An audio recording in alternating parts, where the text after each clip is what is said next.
Video sebelum ini kita dah belajar macam mana kita nak buka fail baru dalam Photoshop.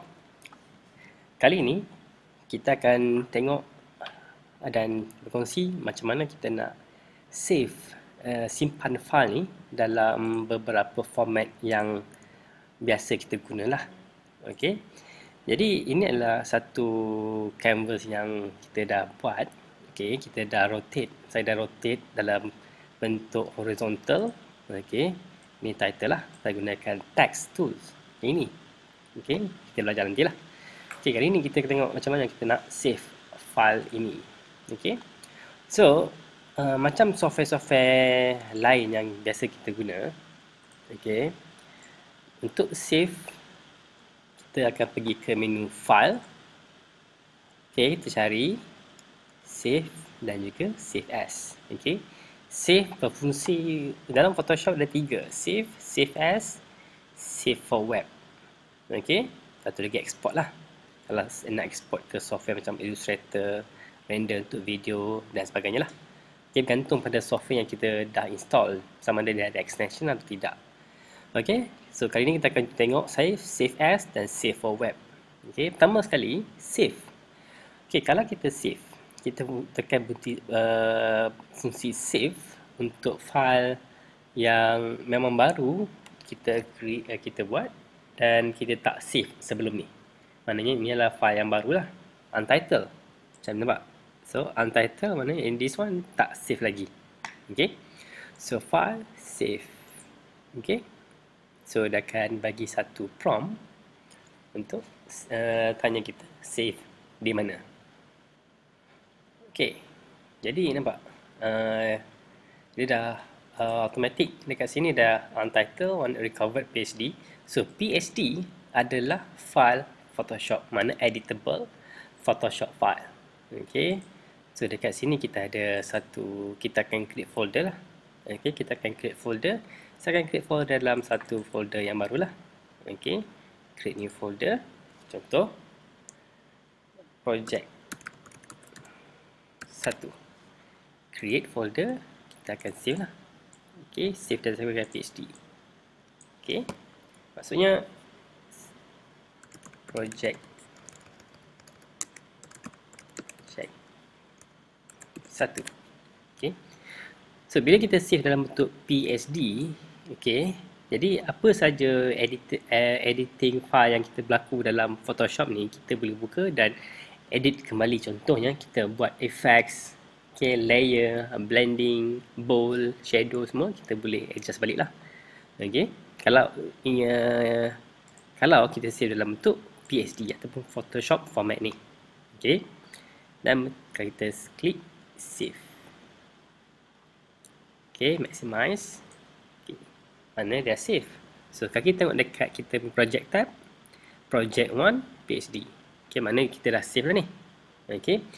Okay, fungsi kedua save as. Okay, save as ni berfungsi untuk kita project sedia ada atau file sedia ada, kita nak save file kedua. Maksudnya kita nak save dia sebagai file yang lain ataupun file nama selain daripada project 1. Okay, save as berfungsi kalau kita nak create backup kepada versi yang asal ya. Okay, project 1 backup Mei 2020 mungkin. Okay, save. Okay, so dalam file kita dah dapat satu. Sekejap, kita tengok dalam folder kita.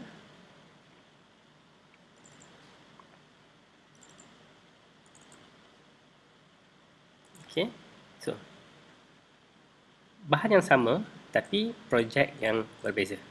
Okey, ni kalau kita nak backup lah. Okey. Kemudian kita akan dah ada selain pada tu kita ada macam-macam format lagi kita boleh save. Tadi kita save sebagai PSD. Okey, kalau kita nak edit kembali, kita boleh buka PSD. Kalau kita save sebagai JPEG, kita tak boleh edit dah. Okey, kita tak boleh edit. Kita boleh edit dalam file PSD saja dalam Photoshop ni. Okey. Kemudian kita nak save dia sebagai dalam beberapa file lain. Contoh kita nak save dalam PDF ya. Okey. Sekali lagi, go to file, save as, Okey. Bila save as, nampak dekat format ni, kita boleh select dan pilih format yang terpapar dalam ni. Okey. So mana PDF? Photoshop PDF. Okey. So kita akan save dalam bentuk nama sama tak apa, sebab format dia berbeza. Tak apa. Okey, nama sama tapi file format yang berbeza tidak mengapa. Klik save. Okey. Okey. Save PDF. Okey, nampak. Sini ada saving ya. Okey. Kita dapat satu file PSD, satu file PDF. Okey.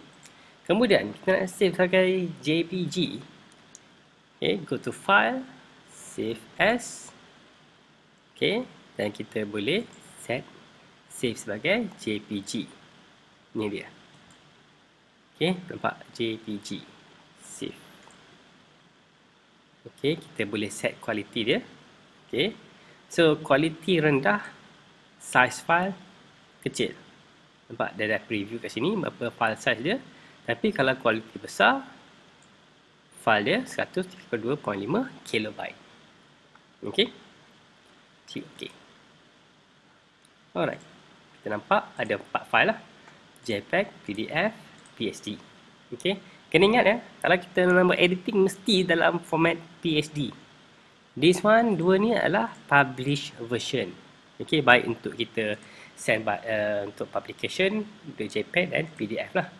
Untuk editing, PSD. Okey. Satu lagi, save for web. Okey. Save for web. Okey, klik save for web. Okey, fungsi save for web kalau untuk Photoshop version yang terbaru macam Adobe Creative Cloud semua, save for web ni dah tukar kepada legacy function. Okey.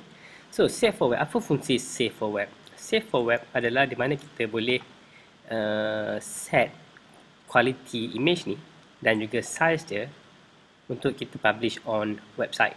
Okay, so kita kena faham untuk publish online, gambar cantik bagus, itu image yang cantik adalah bagus untuk papar dengan website, tapi kena faham image yang cantik, size file mesti jadi lebih besar.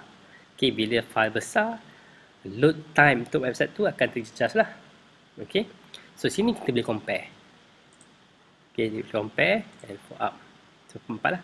Kita boleh compare. Ni this one original. Ni kita set JPEG. This one kita boleh set maximum. Dan ini kita boleh set low.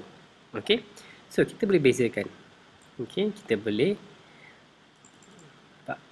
Okay. So, inilah beza dia. Okay. 100% quality. 20 quality. 80 quality. Dan tengok size dia. Okay. 125, 39, 104. Okay, original 12.4 MB.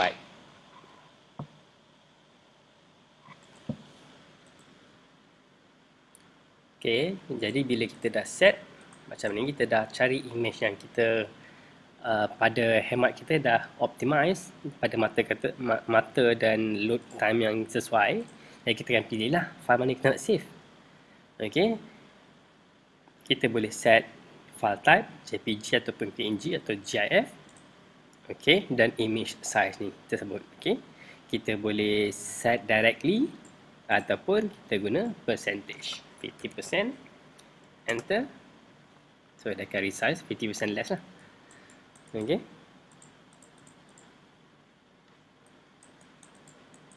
nah ni dia. Okay, alright. Itu sahaja bagaimana kita nak save file dalam Photoshop.